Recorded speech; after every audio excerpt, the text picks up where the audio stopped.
Hello दोस्तों, welcome back to my new video. सबसे पहले डिस्क्लेमर देना चाहूँगा कि इस वीडियो को प्योरली एजुकेशनल पर्पस के लिए ही रिकॉर्ड कर रहा हूँ। मैं कोई भी बाई या सेल का रिकमेंडेशन इस वीडियो के माध्यम से मैं आप लोगों को नहीं दे रहा हूँ। आज इस वीडियो में कुछ स्टॉक्स का वीकली एनालिसिस मैं शेयर करूंगा एंड उसी के साथ जनवरी मंथ का म्यूचुअल फंड डेटा भी आपको दिखाऊंगा, क्योंकि दिसंबर मंथ तक का तो शेयर होल्डिंग पैटर्न अपडेट हो चुका है। अब जनवरी मंथ का भी डेटा निकल गया है, तो चलिए उसको भी एक बार हम लोग चेकआउट कर। तो पहला स्टॉक हमारे लिस्ट में आपके सामने है Prince pipes and fittings limited. अब करंटली अगर आप देखोगे तो 260 के लेवल पे ट्रेड कर रहा है एंड पिछले दिन म्यूटेड परफॉर्मेंस रहा है। अब इनके फाइनेंशियल्स में फर्दर डिग डाउन करने की ज़रूरत है नहीं, कंपनी लगातार खराब रिजल्ट्स पब्लिश कर रही है। और ऐसा नहीं है कि सिर्फ इस कंपनी के साथ हो रहा है, इनफैक्ट पूरा जो पाइप इंडस्ट्री है ना, उसमें ही मार्जिन का इशू है, जिसके चलते ये कंपनी भी स्ट्रगल कर रहा है। मगर यहाँ पे ध्यान दीजिए, आप लोगों ने एक चीज़ नोटिस करा होगा कि बहुत सारे ऐसे स्टॉक्स हैं जिनके रिजल्ट्स लगातार खराब आ रहे हैं एंड वो ऑल टाइम हाई से लगातार नीचे की ओर भी गिर रहे हैं, मगर उनका शेयर होल्डिंग पैटर्न काफ़ी स्ट्रांग है। एग्जाम्पल के तौर पे आप जाके दीपक नाइट्राइट के स्टॉक को देखो, वो भी ऑल टाइम हाई से अच्छा खासा नीचे गिर चुका है, उसके भी क्वार्टरली रिजल्ट्स खराब आ रहे हैं। स्टिल उसमें जो एफआईज एंड डीआईज का शेयर होल्डिंग है वो लगातार बढ़ता हुआ दिखाई दे रहा है। ठीक है, ये एक पॉइंट आप लोग नोटिस कीजिएगा। इस तरीके के बहुत सारे स्टॉक्स मिलेंगे। एग्जाम्पल के तौर पे आप जाके देखो ग्लैंड फार्मा, ठीक है, फार्मास्यूटिकल कंपनी है, ये भी ऑल टाइम हाई से काफ़ी ज़्यादा नीचे गिरा हुआ है, इसके भी रिजल्ट्स लगातार गिर रहे थे एंड मगर शेयर होल्डिंग पैटर्न देखोगे तो एकदम आप बिलीव नहीं कर पाओगे। एग्जाम्पल के तौर पे आप इंडिगो पेंट्स, कैंपस एक्टिवेयर, अनेक स्टॉक आपको मिल जाएंगे। ठीक है, तो उससे क्या पता चलता है ना कि चलिए स्टॉक अंडर परफॉर्म कर रहा है, रिजल्ट्स अभी के टाइम पे अनसर्टेनिटी के चलते अच्छे नहीं आ पा रहे हैं, मगर जो बड़े प्लेयर्स एग्रेसिवली बाइंग कर रहे हैं कंटिन्यूसली, तो थोड़ा सा होप क्रिएट होता है कि नहीं भाई, शायद से ये कंपनी आगे जाके अच्छा परफॉर्म करेगा। तो प्रिंस पाइप्स के स्टॉक को देखो, अभी तो इसके रिजल्ट्स भी खराब आ रहे हैं, स्टॉक भी लोअर लेवल पे ट्रेड कर रहा है एंड अगर इनके शेयर होल्डिंग पैटर्न पर नजर डालेंगे तो इनका शेयर होल्डिंग वैसा नहीं है बाकी स्टॉक्स की तरह। ठीक है, जो स्टॉक एफआईज डीआईज ने पहले ओन कर रखा था वही होल्डिंग अभी भी है, कोई वैसा मेजर चेंज नहीं दिख रहा है। इनफैक्ट थोड़ा बहुत इन्होंने डाइल्यूट ही करा है।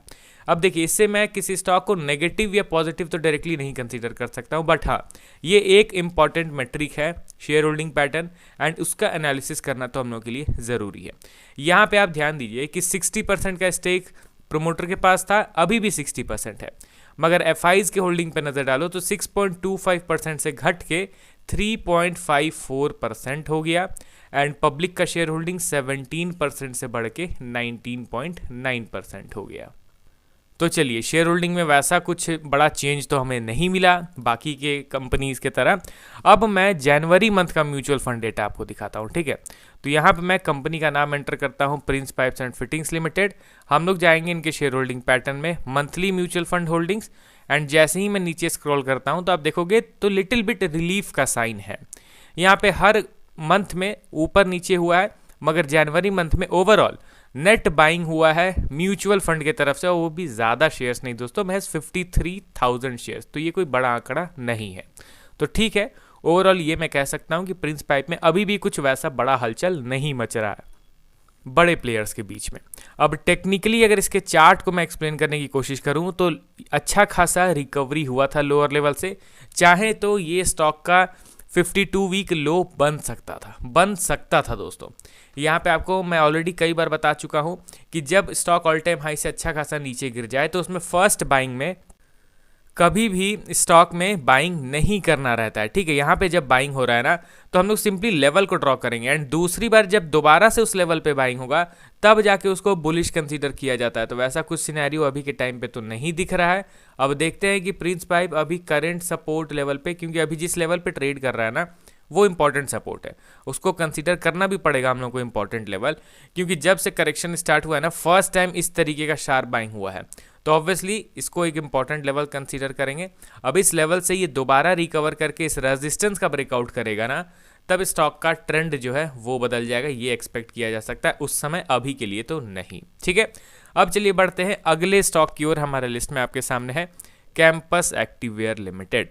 ये भी अंडर परफॉर्म कर रहा है, ये भी लंबे समय से लोअर लेवल पे ट्रेड कर रहा है, 265 के भाव पे अवेलेबल है। प्राइस चार्ट अगर आप देखोगे तो आपको यहाँ पे दिखेगा कि इसने हाई क्रिएट किया था ऑलमोस्ट 600 रुपीज़ का, एंड 600 रुपये से गिरता हुआ ये 220-230 के आसपास आ गया। तो मोर देन 50% का तो करेक्शन हो गया। मगर इस करेक्शन के दौरान आप देखो तो इनका जो शेयर होल्डिंग है प्रिंस पाइप से थोड़ा अलग हम लोग को दिख रहा है। कैसे दिख रहा है? क्योंकि यहाँ पे DIs जो है उनका लिटिल बिट इन्वेस्टमेंट बढ़ा है। देखिए, प्रोमोटर ने स्टेक को डाइल्यूट किया है, तो उसके चलते क्या हुआ कि थोड़ा पब्लिक का भी शेयर होल्डिंग बढ़ गया, मगर फिर भी ओवरऑल शेयर होल्डिंग जो है वो आपको प्रिंस पाइप के कंपैरिजन में बहुत ज़्यादा दिखेगा। आप यहाँ पे देखिए तो टोटल FIs के पास 6% का स्टेक है, DIs के पास करेंटली 11% का स्टेक है, पब्लिक के पास 10% का स्टेक है। तो ये जो परसेंटेज आप देख रहे हो ना, ये बहुत मिनिमम था प्रिंस पाइप में, एंड हैप्पीएस्ट माइंड में भी आप जाके देखो तो बहुत मिनिमम उनका दिखता है। अब इनका monthly wise mutual fund data मैं आपको ओपन करके दिखाता हूँ। यहाँ पे मैं कंपनी का नाम एंटर करता हूँ, कैंपस एक्टिववेयर लिमिटेड, एंड यहाँ पे चलिए ये स्टॉक का डेटा ओपन हो गया, मंथली म्यूचुअल फंड होल्डिंग। अब नीचे स्क्रॉल करेंगे तो देखिए दोस्तों थोड़ा सा डिसअपॉइंटिंग है। क्यों? क्योंकि जनवरी मंथ में अगेन 7,59,000 शेयर्स म्यूचुअल फंड के द्वारा बेचा गया। ये जो आप डेटा देख रहे हो ना, ये नेट बाइंग या सेलिंग को डिनोट करता है। तो ओवरऑल बाई सेल होने के बाद एट द एंड जब टोटल निकाला गया तो 7,60,000 के आसपास बिकवाली की गई है म्यूचुअल फंड्स के द्वारा। एंड जो सबसे बड़ा बायर रहा है मोतीलाल ओसवाल, उसने खरीदे हैं 85,000 शेयर्स। मगर जो सबसे बड़ा म्यूचुअल फंड सेलर रहा है मेरे asset mid cap fund regular growth, उसने बेचे हैं 4,54,000 शेयर्स। तो यहाँ पे बाइंग एंड सेलिंग में अच्छा खासा मेजर गैप आपको दिख रहा होगा। अब चलिए मैं टेक्निकली इसके चार्ट को आपको दिखाता हूँ। तो कैंपस एक्टिववेयर का मैं यहाँ पे चार्ट ओपन कर दिया हूँ। यहाँ पे आप देखोगे तो ये ऑल टाइम हाई था, यहाँ से करेक्ट हुआ, फिर इस लेवल से बाइंग हुआ। बस जैसे इतना शार्प बाइंग हुआ मैंने एक लेवल ड्रॉ कर दिया कि हाँ भाई चलो अब इस लेवल को हम लोग को इंपॉर्टेंट कंसीडर करना पड़ेगा। धीरे धीरे करके ये नीचे गिरा, एग्जैक्टली उसी लेवल से फिर से बाइंग हुआ, एंड अभी कहीं ना कहीं ये इस तरीके से कंसोलिडेट कर रहा है। ध्यान रखिए यहाँ पे एक अच्छा खासा स्ट्रेंथ बिल्डअप हो रहा है, ये चीज़ हम लोग को एडमिट करना होगा। बड़े प्लेयर्स एग्रेसिवली पोजीशन बनाते हुए दिखाई दे रहे हैं, मगर ध्यान रखिए बड़े प्लेयर्स के एंट्री के बाद वो लोग फुल ऑन स्टॉक को अपने कंट्रोल में ले रहे हैं या नहीं, वो चीज़ भी हम लोग को जानना बहुत ज़रूरी है। एंड वो चीज़ क्या हो रहा है? बिल्कुल हो रहा है। अभी के टाइम पे आप ध्यान दीजिए तो ये जो कंसोलिडेशन है ना, सबसे पहले बात इसका ब्रेकआउट होगा तो आप मैक्स टू मैक्स एक्सपेक्ट करोगे कि ये स्टॉक 360 के भाव पे जाएगा, ठीक है, क्योंकि यही ट्रेंड चेंज वाला रेजिस्टेंस लेवल है। एंड जिस दिन ये इस 360 के लेवल का ब्रेकआउट करेगा ना, तब समझ जाएंगे कि स्टॉक का जो ट्रेंड है वो बदल गया। ट्रेंड बदल गया इन द सेंस कि अब वो उसमें हम लोग गिरावट में भी बाई करना प्रेफर करेंगे, यहाँ पे इसको बुलिश कंसीडर करेंगे। तो चलिए इस स्टॉक को तो हम लोगों ने कवर करा। अब बढ़ते हैं हम लोग लास्ट स्टॉक की ओर हमारे लिस्ट में, जो कि लोगों को काफ़ी ज़्यादा परेशान कर रहा है। स्टॉक का नाम है एवेन्यू सुपरमार्ट्स लिमिटेड, यानी कि डी मार्ट। अब ये 3866 के लेवल पे ट्रेड कर रहा है। वैल्यूएशन इनका काफ़ी ज़बरदस्त बन गया है अभी करेक्शन एंड कंसोलिडेशन के चलते and continuous rise in their earnings के चलते। इन्वेस्टर के सेक्शन पर नज़र डालेंगे तो FIs DIs का शेयर होल्डिंग धीरे धीरे करके बढ़ रहा है, गुड बात है। एंड लास्टली अब इनके म्यूचुअल फंड के डेटा को भी हम लोग चेकआउट करते हैं।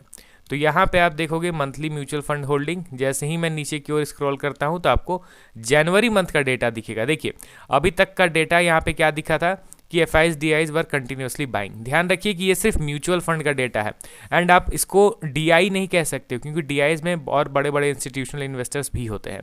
तो जनवरी मंथ में गजब का बाइंग हुआ, almost 7 lakh shares D mart के खरीदे गए हैं। एंड यहाँ पे सबसे बड़ा बायर 5,75,000 शेयर, सबसे बड़ा सेलर 4,63,000 शेयर। चलिए ठीक है, नेट बाइंग हुआ है। डी मार्ट में ज़्यादा मैं नहीं कहना चाहूँगा, टेक्निकल वाइज अपने मेजर सपोर्ट पे करेंटली ट्रेड कर रहा है। एंड मेजर ओवरव्यू अगर देखा जाए तो स्टॉक एक सपोर्ट एंड रेजिस्टेंस के बीच में ही 2021 से फंसा हुआ है। चलिए ठीक है, वीडियो पसंद आया होगा तो लाइक कीजिए। मिलता हूँ नेक्स्ट वीडियो में अगेन कुछ अन्य स्टॉक्स के वीकली एनालिसिस के साथ। Okay then, bye bye.